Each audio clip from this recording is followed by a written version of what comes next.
So 9 games on the schedule tonight.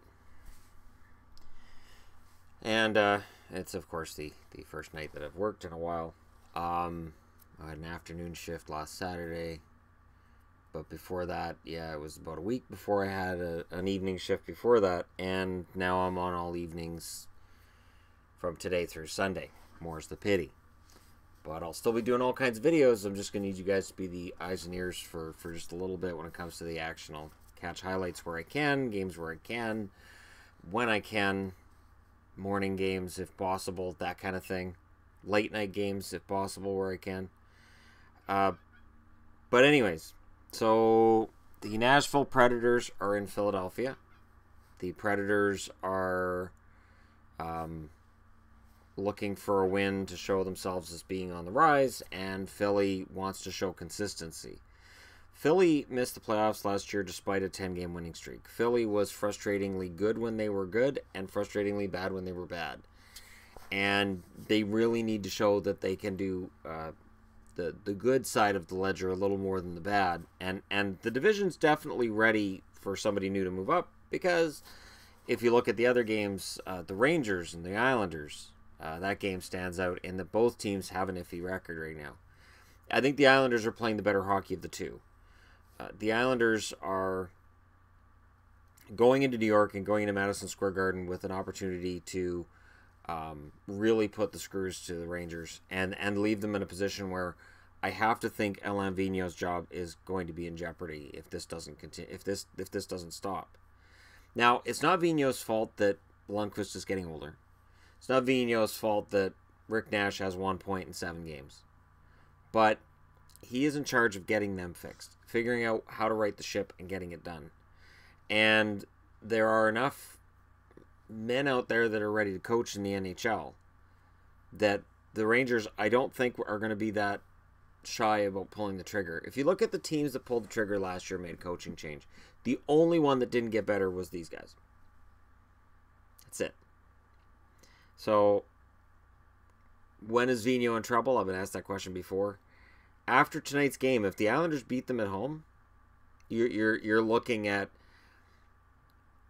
Rangers management saying maybe it's time to make a change behind the bench. Because you can't trade Rick Nash. You're not going to trade Lundqvist. Even if you could, you're not going to trade him. So you got to make that move behind the bench. Tampa's in Columbus. The Lightning are for real. And I've been saying that for a while. Columbus, I believe, is for real as well, which means this is going to be an amazing matchup. Columbus, of course, a one-year wonder last year, or are they? They're trying to prove they're not. They're trying to prove they're for real, and they can do it 2 years in a row, something that in their existence just hasn't happened. And Tampa's trying to prove that last year's dip in the standings, where they've missed the playoffs by 1 point, that's not going to be the norm from here on. Stamkos and Kucherov are the top 2 scorers in the league right now. 12 points. That's pretty intimidating. And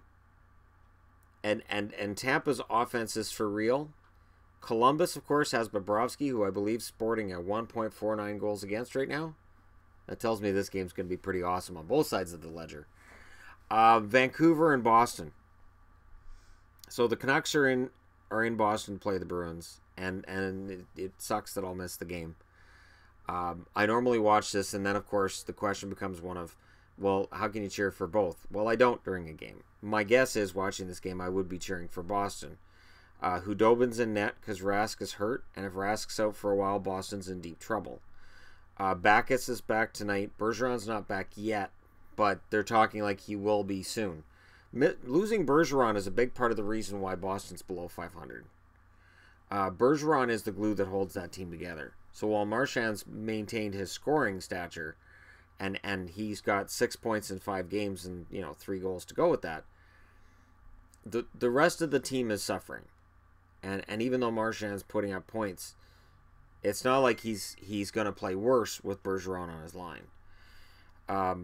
So we'll see what happens there. I'm hoping for a Boston win, and at the same time, if Vancouver can somehow go on a nice run here to start the year, that wouldn't upset me too much either, really.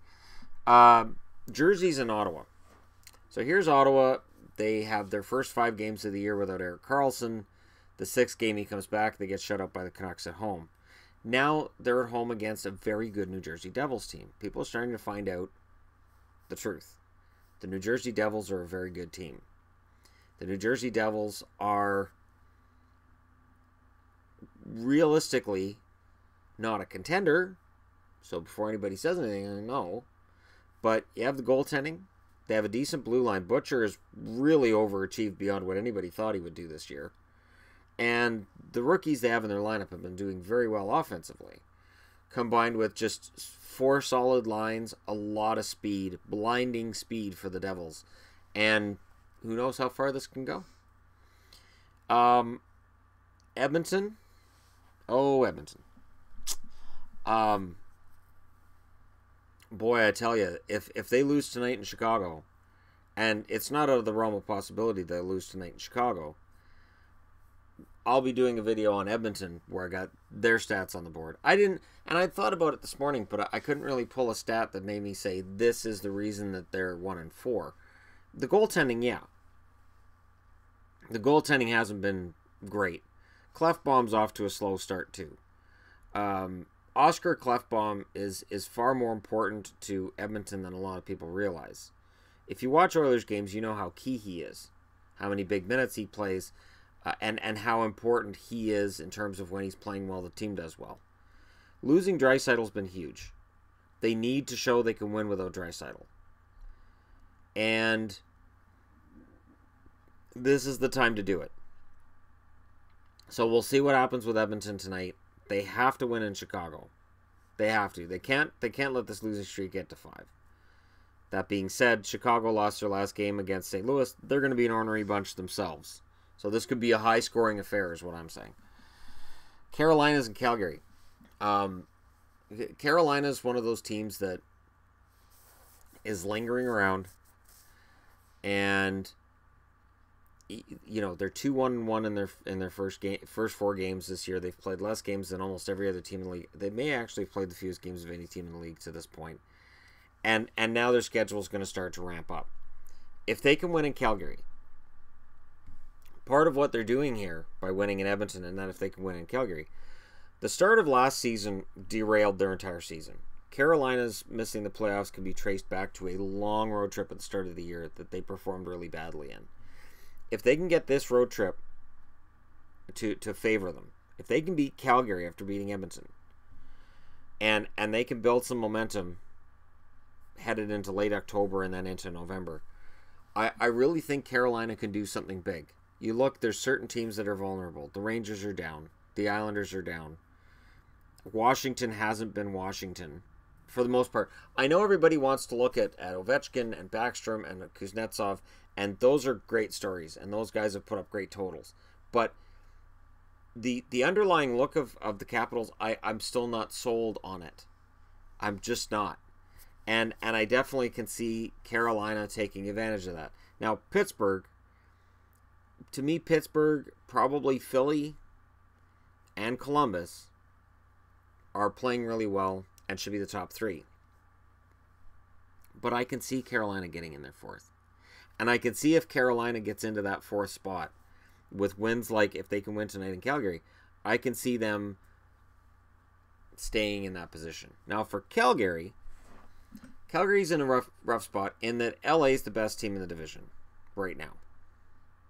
So San Jose struggled, Anaheim struggled, Edmonton struggled, Vancouver's 2-1, and they're not a challenge in terms of, you know, rankings. And Arizona is a trash fire. So it should be Calgary that rules the division, and yet somehow the Kings have turned back the hands of time for Kopitar and Brown, and the Vegas Golden Knights are at the top with them. So Calgary still finds themselves 3rd. Now Vegas isn't going to keep that up. The Kings aren't going to go without a defeat in regulation in the whole 82-game schedule.